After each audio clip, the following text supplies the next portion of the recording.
Right, so may pasyente tayo ngayon. HP, mga kaibigan. I think this is HP Extensa 15 hinge repair. Kasi wala na natanggal na dito sa part na to. So una sa lahat, baklasin muna natin, disconnect battery. If possible, ihiwalay natin to, mga kaibigan. Ihiwalay natin.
Yun, so dito magiging focus natin. Ito yun, mga kaibigan.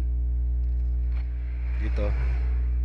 Kasi nga, natanggal na Yun na-repair na rin nga pala to dati. Kasi meron ng bahid dito sa likod niya. Ayan. So gagamitin natin syempre shoe glue plus cotton. Yes sir.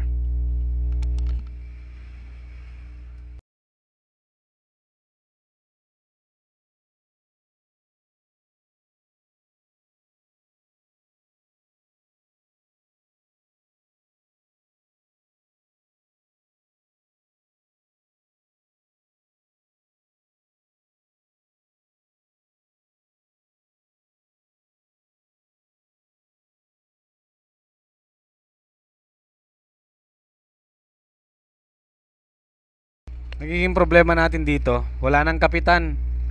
Yun buti sana kung may butas pa dito, no? Para yun sana ang lagayan ng cotton.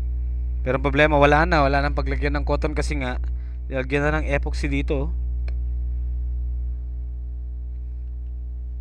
Try kong i-grind.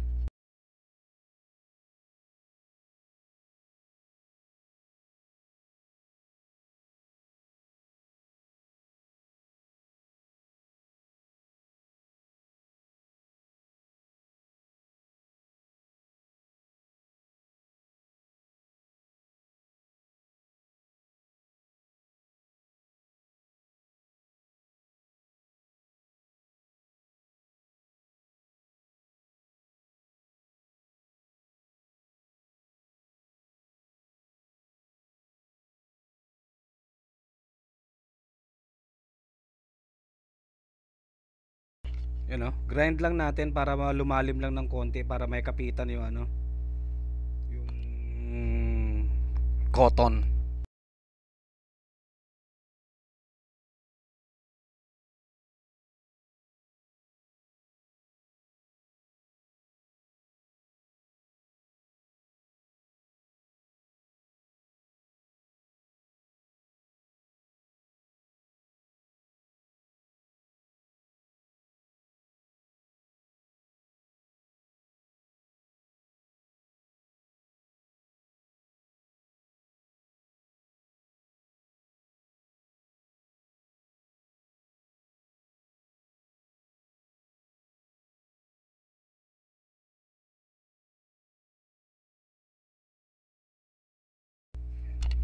Matigas kasi ito mga kaibigan as in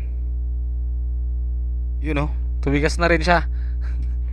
Hintayin lang natin na tumigas pa. Tapos lagyan pa natin ng harang para may panlock kumbaga.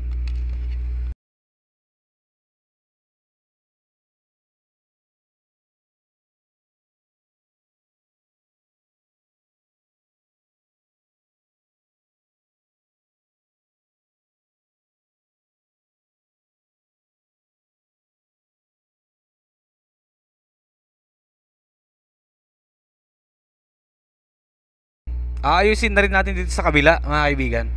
Pero fast forward ko na basta nakita na yung proseso dito. Kasi baka anytime ito rin yung bumigay na isa eh. So same, grinderan ko din yan. Pero yan lang, cotton plus shoe glue. Matigas. So sobrang tigas na. Testing natin. O diba? Cotton yan. Pati sa kabila nalagyan na rin natin. Yan. So yan. Cotton tsaka shoe glue. So kung gusto ko nyo mag-repair, you may do it on your own, mga kaibigan. Basta ganyan, sakto lang. Tamang tansya lang din. So okay na siya, mga kaibigan. Testing. Yan, dyan yung history ng repair niya. Pero okay na yan, naayos na natin. Boom.